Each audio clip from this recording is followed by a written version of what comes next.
जोहर साथियों, आज 22 फरवरी 2023 को इस देश के अलग अलग हिस्सों से लगभग 400-500 की तादाद में आदिवासी दिल्ली के जंतर मंतर पर अपनी एक 7 दशक पुरानी मांग को लेकर के इकट्ठा हुए थे। वो मांग है कि जनगणना कराते वक्त भारत सरकार आदिवासियों के लिए रिलीजन का जो कॉलम है उसमें ट्राइबल कॉलम को भी ऐड किया जाए। अभी तक हम देखते आ रहे हैं कि धर्म के कॉलम में इस देश के नागरिकों के लिए हिंदू, मुस्लिम, सिख, ईसाई, जैन, बौद्ध, पारसी इन शब्दों का इस्तेमाल होता रहा है, लेकिन आदिवासियों के लिए कोई अलग पहचान जो कि उनकी मूल पहचान है वो नहीं वहां पर दर्ज है।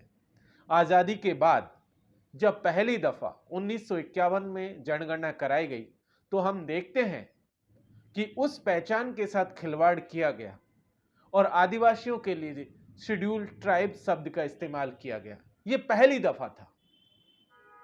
जबकि हम देखते हैं कि आजादी से पहले अंग्रेजी हुकूमत के भी दौर की अगर हम कहानी याद करें, उस दौर में भी 1881 से लेकर के 1941 तक आदिवासियों के लिए ट्राइबल, इंडिजीनियस, एबोरिजिनल या ट्राइब शब्द का रिलीजन के कॉलम में इस्तेमाल किया जाता रहा और आजादी के बाद उनकी उस मूल पहचान को खत्म करने की साजिश हुई। यह दरअसल साजिश जो है आदिवासियों की इस पहचान को खत्म करने का ही मसला नहीं है, केवल यह दरअसल आदिवासियों की जो पुरानी विरासत है, उनकी जो सामूहिकता है, उनका जो पूरा का पूरा इस देश के निर्माण में जो योगदान है उसको मिटा देने की साजिश भी है। दूसरा, जो लोग इस देश में बाहर से आकर के बसे, वो लोग इन यहाँ के आदिवासियों को अपने अपने पाले में खींचने की कोशिश कर रहे हैं। जहां आरएसएस उन्हें वनवासी कह रहा है, उन्हें हिंदू बता रहा है, वहीं ईसाई उन्हें अपने धर्म में खींचने की कोशिश कर रहे हैं। हम लगातार देखते आ रहे हैं कि इस्लाम के मानने वाले भी उन्हें अपनी तरफ खींच रहे हैं, बुद्धिज्म को मानने वाले लोग उन्हें अपने बुद्धिस्ट बना रहे हैं, जैन धर्म के मानने वाले उन्हें जैन बना रहे हैं और सिखिज्म को मानने वाले उन्हें सिखिज्म में भी तब्दील करने की कोशिश कर रहे हैं। तो ये जितने भी लोग हैं जो आदिवासियों का धर्मांतरण कराने की कोशिश कर रहे हैं, उस धर्मांतरण की इस राजनीति पर ये जो ट्राइबल कॉलम की जो मांग है वो पहली बात सबसे बड़ी चोट होगी। दूसरी चीज, आदिवासी इस देश के अलग अलग हिस्सों में बिखरे हुए हैं। हम देखते हैं कि उनके लिए कहीं उन्हें शेड्यूल्ड ट्राइब की कैटेगरी में डाला हुआ है, कहीं एससी की कैटेगरी में है, कहीं ओबीसी की कैटेगरी में है, कहीं डिनोटिफाइड ट्राइब की कैटेगरी में, और अलग अलग कैटेगरीज में डिवाइड करके हम देखते हैं कि उनको एक जगह यूनिट नहीं बनने दिया जा रहा है।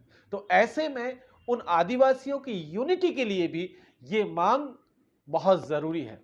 तीसरी इंपॉर्टेंट बात, जिस तरीके से आदिवासियों के जल, जंगल और जमीन पर अतिक्रमण हो रहा है और उस जल, जंगल और जमीन के जरिए उन्हें अपनी जगह से बेदखल करने की जो साजिश हो रही है, हमने पिछले 70 सालों में देखा कि विकास के नाम पर इस देश के 50% आदिवासियों को कम से कम 2 दफा इस देश के हुक्मरानों ने, इस देश की सरकारों ने अपनी जमीनों से बेदखल किया है।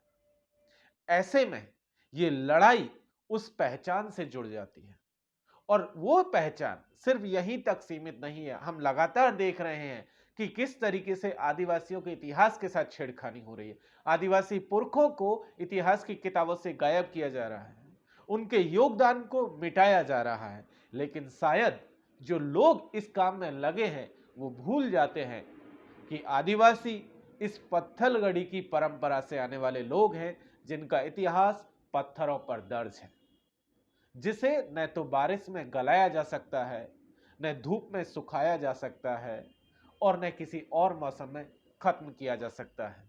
तो ऐसे में आदिवासी धर्म कॉलम की इस मांग में आप सबसे गुजारिश है कि हिस्सा बने। बहुत बहुत शुक्रिया। क्रांतिकारी जोहर।